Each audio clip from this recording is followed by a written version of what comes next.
You made a horrendous mistake. You're fired. Don't ever come back to this company." Yelling that, the manager stormed out of the room. "So, I'm getting fired, huh? I've been contributing to the company without any major errors, but it seems I need to start job hunting." But on the second day after being fired, my cell phone suddenly rang. "Oh, good," you answered, "David. Can you come back to the office right now?" Having been told this, the scene I saw when I arrived at the company was: my name is David. I live with my loving wife and an energetic 8-year-old son. I work for a subsidiary of a major food manufacturer, handling the ordering and receipt of food products.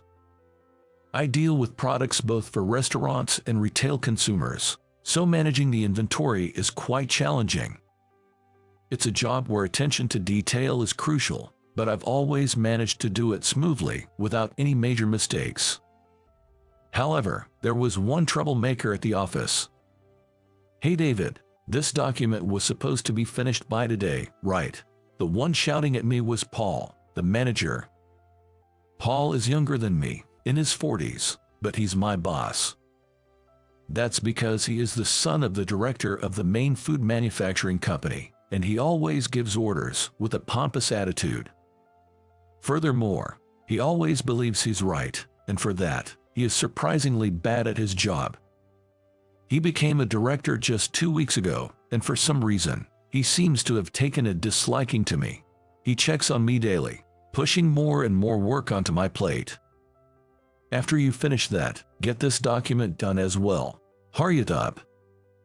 "Yes, I understand." "You should take the initiative before your boss tells you. Honestly, you're so thoughtless." The manager threw a bundle of papers onto my desk and left the room. As I was picking up the scattered documents, I could hear my colleagues whispering to each other. I wasn't trying to eavesdrop, but being in the same room, I couldn't help but overhear. "Paul is always tough on David, isn't he? David does his job so meticulously, and without any mistakes. I wonder why. But David can be a bit absent-minded, you know. He doesn't hold any significant position at his age, right? Maybe he's not interested in climbing the corporate ladder. Well, with that kind of attitude, promotion seems tough for him. Even when younger manager scolds him, he just brushes it off with a smile." As I overheard my colleagues chuckling behind my back, I let out a sigh. Let them talk. I'm just doing my job my way. Doing what I need to do, my way. I continued to tackle the tasks assigned to me by the manager. However, one day, while I was working as usual, a colleague suddenly began to panic. Answering the phone, he was sweating profusely and kept repeating apologies.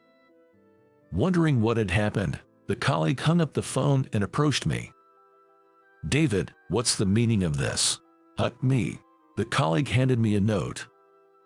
The content was a complaint from a major client. "What's going on? We ordered 50 units of the regular business product and 500 household items to hand out as samples, but they received only the 50 units of the business product. They were furious, saying they were supposed to distribute the household items at an event in 3 days. How will we make this right?" "You're kidding. That can't be. I've never made such a mistake before, and I was sure I checked this order too. Why did this happen?" I started to panic. I handled orders for 2 types of products, business and household. The large packs for business and the individually packaged household items have the same product name, so they're easy to be mixed up. Because it's an area prone to errors, I always double-checked, especially since it would be difficult to correct such a mistake. But the fact remains that we've got this complaint. Quickly composing myself, I opened my computer to verify the order. The purchase order showed a record of 50 business products. That's strange. I'm sure I ordered the 500 household items as well. Unable to believe my eyes, I felt a sudden chill. Then, the next moment, Paul's loud voice echoed throughout the room. "What kind of mistake is this, you useless employee? No, I'm sure I ordered the 500 household items too. Enough. You clearly only ordered the business products. If you have time to make excuses, find a way to gather those 500 household items now. Paul pushed me against my desk in anger and stormed out of the room. My colleagues looked on with concern at the altercation between manager and me, but none offered help. Either way, I have to find those household items. I quickly returned to my desk and started calling our branches. I'm sorry for the sudden request. If you have any spare household items, could you send them over? Please, I'd really appreciate it. Thank you so much. I owe you one. Only 240 left. Only 3 days left until the event where our client will participate. Can I really gather all 500 by then? No time to doubt. I need to do whatever I can right now. I frantically made calls to address the situation. I deeply apologize. Yes, thank you for checking. I kept bowing and asking if they had any stock. Even if there was just one item available, I would drive there myself to pick it up. Only 70 left. And then, the day before the event, holding boxes filled with the products, I bowed deeply. Thank you so much for this. I can't thank you enough. Finally, I had managed to secure the 500th item. In the end, I managed to prepare the required amount for the event where our client was participating. After that, I quickly headed to the client's place to deliver the goods, but the person in charge looked down on me with a gaze filled with anger. What's going on? We've been doing business for a long time, but I've never felt like this before. Sorry, but I can't trust you anymore. Our business relationship is over. The client angrily took the goods and with a slam, shut the door right in front of me. I stood there, head bowed in disappointment for a while before slowly making my way back to the office. I did everything I could. But when I got back, there stood manager with a stern look, arms crossed, waiting for me. You really messed up this time. If this keeps up, you're going to ruin the company's reputation. You're fired. Leave now and don't come back. With that, the Paul stormed out of the room. I trudged back to my desk, dejected. Is this how I get fired? My mistake caused the company so much trouble. I had always been a reliable employee and contributed well, but it seems I'll have to start job hunting. It'll be tough at my age since I haven't climbed the corporate ladder. How will I break the news to my wife and son when I get home? With a heavy heart, I started packing up my things. As the end of the day approached, I apologized to my colleagues. I'm really sorry for the trouble I've caused. Thank you for everything. I'll be on my way now. I went around, apologizing to everyone, and then clocked out. After finishing the formalities to use my remaining paid time off, I realized there was nothing left for me to do at the company. It's been a long 3 days. I could hear the creaking as I stretched my neck and shoulders. What will I tell my wife and son when I get home? Would they be disappointed in me? Would they see me as a failure? No, they'll greet me with their usual smiles. Given their nature, they wouldn't blame me. But that thought somehow felt even harder to bear. Lost in thought, I found myself close to home. I'm home. Welcome back, Dad. You're late. Oh, you look a bit off. Something happened. Holding my energetic son in my arms, I smiled and shook my head in response to my wife's question. Yeah, just a little something. I'll talk about it later. All right then. Let's eat once you've changed. I headed to my bedroom at a slow pace. Both my wife and son greeted me with warm smiles, just as I had imagined. That made me even more unsure about how to break the news to them. Anyways, I'll tell them after dinner. With renewed determination, I went back to the living room where my wife and son were waiting. Let's eat. Let's eat. So, what happened? You seem a bit down. Dad, something wrong. Their voices, full of concern for me, made my heart race. But I couldn't keep this from them forever. Taking a deep breath and gathering my courage, I began to speak. I'm really sorry, you two. It looks like I've been laid off from work. Upon hearing my words, wife's eyes widened in shock, rendering her speechless. Instead, it was my son who raised his voice. That's awesome. Dad, you don't have to go to work now, right? Yeah, I'll be home for a while starting tomorrow. Yay, let's go to the amusement park then. I've been wanting to go. My son is beaming, gazing at me with a big smile. I just stared back at my son, not expecting his reaction like this. Then, my wife began to chuckle softly. Oh, that's a great idea. You've seemed quite swamped lately. It'd be nice for you to relax. I'd be happy if you were home more. I was taken aback by my wife and son's response. But at the same time, I felt a great sense of relief. I see. Neither of them blames me for getting laid off. Guess it's all right for me to just take it easy at home. Come to think of it, since my son grew up, we haven't really gone on any long trips. I had left all the parenting and household chores to my wife, so maybe this was a good opportunity to spend time with the family. Deep in thought, cherishing the moment, I smiled at the two of them. How about this? The weekend when there's no school, let's all go to the amusement park. Yay, you promise, Dad? I'm looking forward to it already. Their joyful voices filled the living room. What a warm family gathering this size.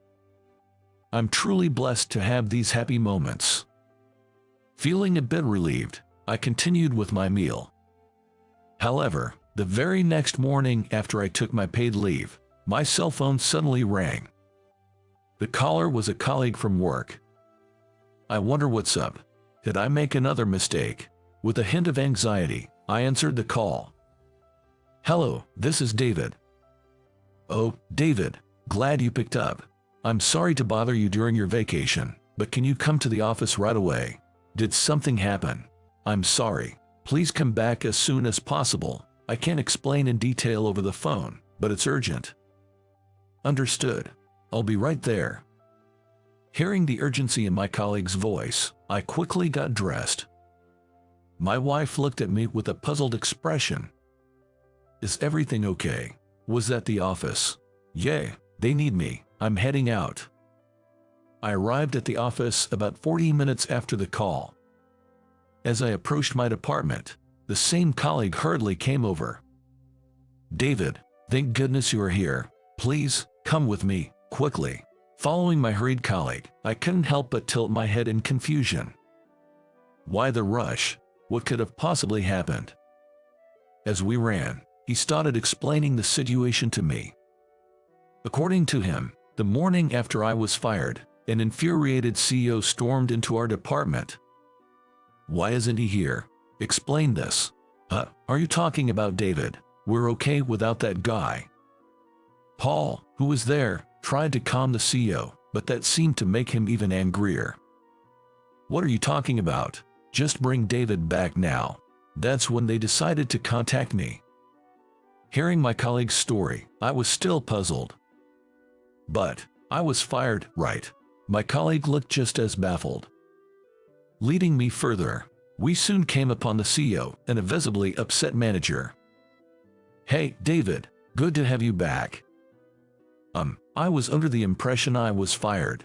Hearing the word fired, the CEO opened his mouth in surprise. But soon, he broke out into a hearty laugh. We'd never let you go. Without you, who's going to manage transactions for the company? With that, the CEO showed me his computer screen. There, I saw the order page for our products. Spotting a red warning icon on the screen, I couldn't help but raise my voice. Hey, something's off here. It looks like no orders have been placed since the day after I got fired and went on paid leave. Well, that's because you weren't here. Why would orders stop just because I'm not around? Because, David, it's a job that only you can handle. The CEO then handed a note to Paul, who sat silently. Paul, can you place the order from this note? Sure. Upon receiving the note, Paul moved to the computer. However, as he was about to place it, he stopped, looking utterly confused. "Excuse me, what's written here? I need this in English to place the order." Hearing Paul's words, the CEO burst into hearty laughter. After a short while, he regained his composure and looked straight at me. "All right, David, can you handle the order from that note?" "Wait, what? No way, if I couldn't do it. There's no way David could." "Just get up and hand that note to David." Following the CEO's command, Paul, looking a tad grumpy, passed the note to me, pushing it into my hand with a look that said, "Like you can't do any better." I took the note, sat at the computer as instructed, and checked the order details. Then, I began placing it as usual. "This is a food product from Singapore. I'm placing the order now." "Is that English?" The words look all jumbled. "The next item is from Australia." What's this product called? I can't read this at all." Paul kept interrupting, but I steadily continued with the order. Once I'd entered all the items from the note, I turned to the CEO. "If there's anything else, I'll order it right away. We have our regular order with South Africa coming up soon, right?" "That's right. Hey, if there are any order requests, bring them over. David's back, and he can handle it right away." Upon hearing the CEO's words, several employees immediately rushed over. "David, could you please handle this? I need this done too, and urgently." As I busily input the orders from the forms being handed to me, I overheard Paul mumbling complaints from afar. "I can't believe it. How can David, of all people, place these orders?" That's when it hit me. It seems Paul didn't know I was proficient in English dialects. In fact, during my college years, I had researched various English dialects and had almost aced the test. I had especially studied English influenced by local languages in places like Singapore and South Africa, which allowed me to understand order forms without constantly looking up local terms. Being able to read and write all communications with vendors from those countries had been quite beneficial in transactions. Once I had finished inputting all the requested orders, I double-checked the product names and quantities. "All right, everything seems correct, and send." I felt relieved to have successfully placed the orders, but I then noticed something odd. What's this? This computer was exclusively for orders, and it displayed order history and the last update history once an order was finalized. Moreover, an employee ID was required to operate this computer, so the name of the employee who was using it at the time was also recorded. Upon checking the records, the last update was still on the day I was told I'd be fired. However, the last person to update it was listed as Paul. I see, that's what happened. "What's going on, David?" Everything became clear, and I stood up abruptly. "The order mistake the other day wasn't my fault, isn't that right, Paul? What are you on about now? It was your mistake, and that's why you were fired, wasn't it?" Confronted by my accusation, Paul, with a red face, retorted. He fervently pointed to the computer screen I had been working on. "You were the expert at ordering, weren't you? Plus, you just said that you're the only one who can understand that gibberish English, right? You really won't admit it, will you? Then, let me show you the evidence." With that, I promptly printed out the screen. I showed the printed paper to everyone present. "Take a look here. It says Paul under the last updated column, doesn't it?" "No, that's..." Paul stammered, flailing his hands, but everyone's gaze was fixed on the paper I held. The CEO took the paper from me, staring at Paul's name intently. After a moment, he said in a grave tone, "It seems it's time for you to leave this company, Paul." "No, this must be some mistake," Paul began, pale-faced, trying to explain himself. But the CEO, with a stern look, declared, "I'll be informing your father about this. Expect appropriate consequences. Brace yourself." The CEO fixed his gaze on Paul and then left the room. Suddenly, Paul let out a short cry and collapsed weakly to the floor. Meanwhile, I was surrounded by my colleagues, all addressing me at once. David, I had no idea you had such skills. To be honest, I thought you were incompetent. I'm truly sorry. We didn't talk much, and I thought you were a bit odd. I apologize. Hey, it's not like you guys did anything wrong, so no need to apologize. Besides, it looks like I still have a job here, so let's continue to get along, I said, trying to reassure my colleagues. Seeing their relieved expressions, I felt my own tension ease. And so, having proven I hadn't made any mistakes, I safely returned home. When I told my wife and son that I'd be returning to work, they were genuinely overjoyed. A few days later, while I was on paid leave, my cell phone rang again. It was the CEO. Sorry to bother you during your time off. The thing is, I got a call from a client CEO. He insisted that he needed to speak with you directly. That's okay. What happened? After the order mishap, the client wanted to know if it truly was your mistake. They remembered how dedicated and passionate you have been in our dealings with them, and thought there might have been some misunderstanding. Oh, I see. I was brought back to the memories of that time. It feels good to know that our long-standing client had such trust in me. The CEO continued speaking.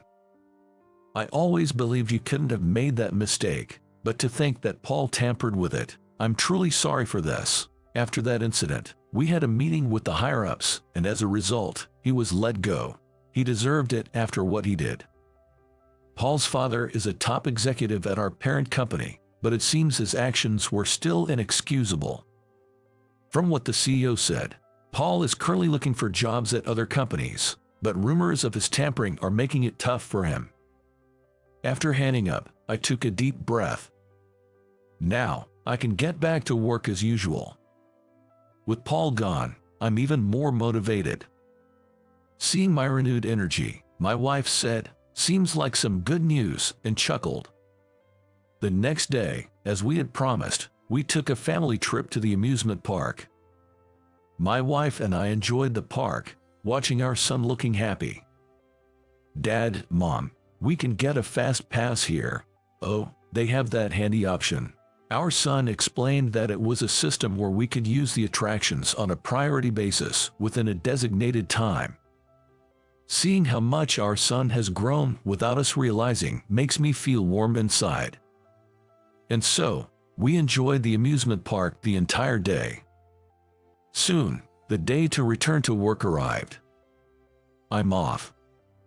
I left the house earlier than usual. The familiar commute route looked brighter to my eyes. Upon arriving at the office, I brushed off the dust from my suit and slowly entered the building. "Good morning." "Oh, good morning, David. I hate to bother you right as you get in, but could you handle this for me?"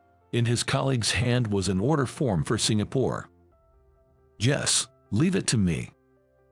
And just like that, my daily routine began to get back on track. 6 years ago, I used to think like this. I'm the happiest man in the world, I believed. Catherine and I met in a college. I confessed my feelings to her, and we started dating. Together, we went on diner-hopping adventures, watched our favorite movies, took drives, and spent quality time together. After dating for a while, we moved in together, and once we both secured jobs and got settled in, I proposed her and we got married. Every day was blissful after we became a married couple. Whenever Catherine answered the phone at home, she'd say, "Hello, this is Thompson," with a slightly shy expression. I adored watching her in those moments. For our first wedding anniversary, we decided to make it a memorable one and plan a spa getaway. I took the afternoon off to buy Catherine a surprise gift and stopped by a jewelry store. Just as I stepped outside after making the purchase, my cell phone inside my bag rang.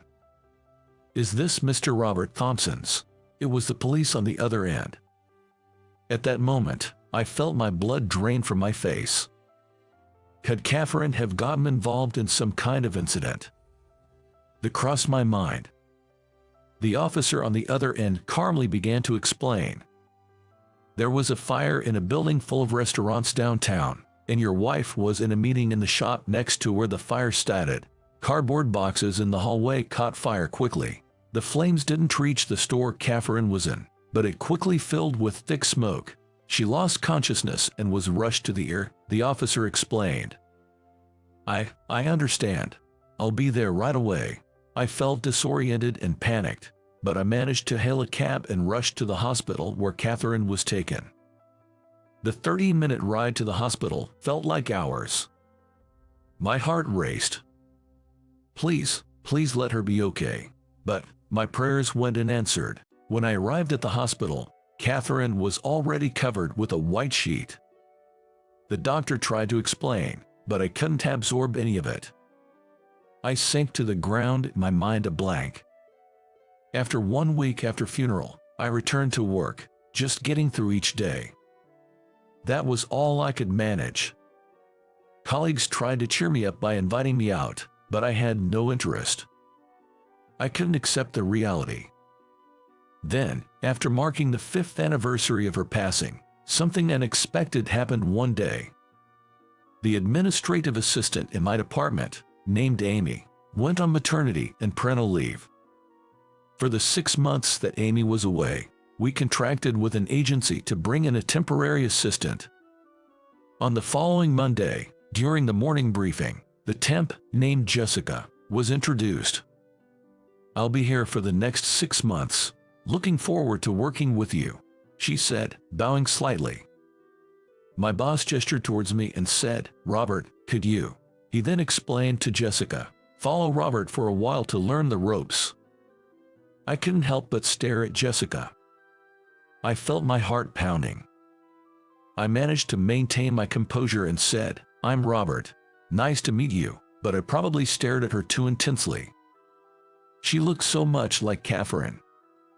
So identical that I wondered if she was Catherine reincarnated. This is gonna be tough, mentoring her. "Jessica, how good are you with computers?" I asked. She smiled briefly and said, looking me straight in the eyes, "I have a basic understanding of everything." I remember Catherine always smiled first before answering confidently. In the evening, when I happened to glance at her entering data, our eyes met. As I hastily tried to look away, she quickly stood up and came rushing over to me. With a cheerful smile, she offered me a candy, saying, "Here you go, Robert. When you're tired, take some glucose." I recalled Catherine giving me the same advice when I brought work home. And then, I realized I was searching for Catherine in her.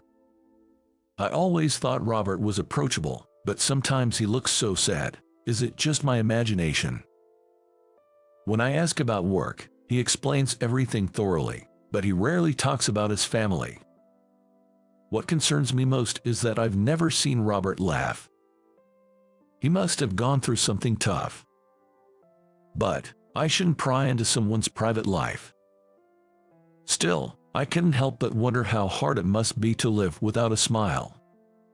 Then, a month later, I came in a bit early to finish the presentation material for the joint meeting among 3 companies scheduled for the next day. I noticed a commotion in the department. "What's going on, boss?" When I asked, I discovered a shocking situation. A late-night lightning strike yesterday caused problems with most of the company's computers. My own computer was damaged too. It wouldn't even power on. The presentation material was strictly confidential, so I couldn't back it up to external drives like USBs. "Man, this is tough, but we have to get this done today, right?" To the visibly flustered boss I said, "Do we have any computers available right now? I'll do whatever it takes to redo the work." With that, I braced myself for what was ahead.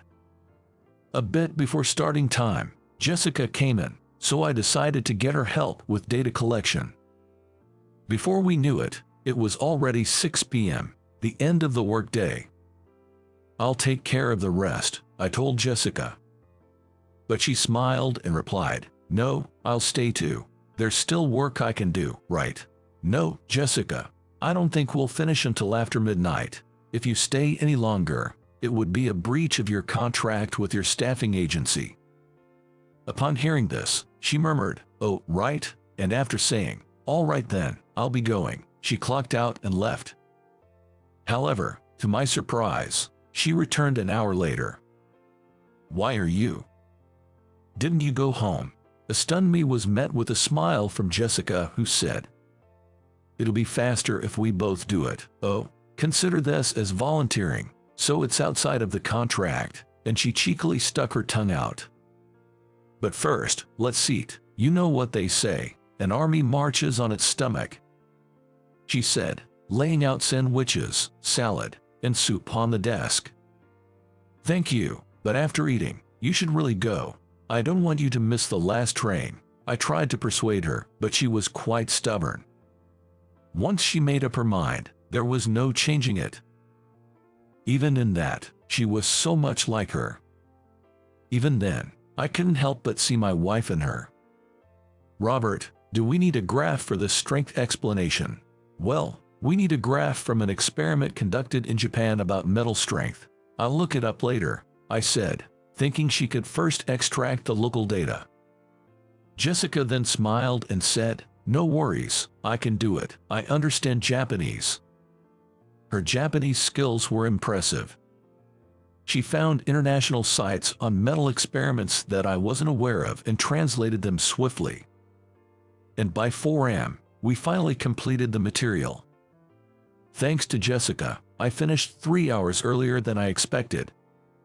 She made 2 coffees and said, "I'm glad it's done," with a smile. Then suddenly, I decided to ask her something I'd been curious about for a long time. "Hey Jessica, this picture is of my wife. Do you happen to know her?" I showed her a photo of Catherine saved on my phone.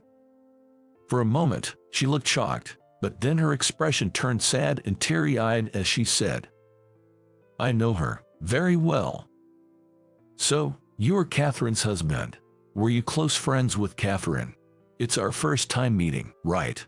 As I asked, she began to slowly share her story. "Catherine and I are cousins and grew up together. We spent every day together until I graduated from middle school. But then, due to my father's job transfer, my whole family moved to England. We returned when he was transferred back to the main office 2 years ago. That's why I couldn't attend Catherine's wedding or funeral."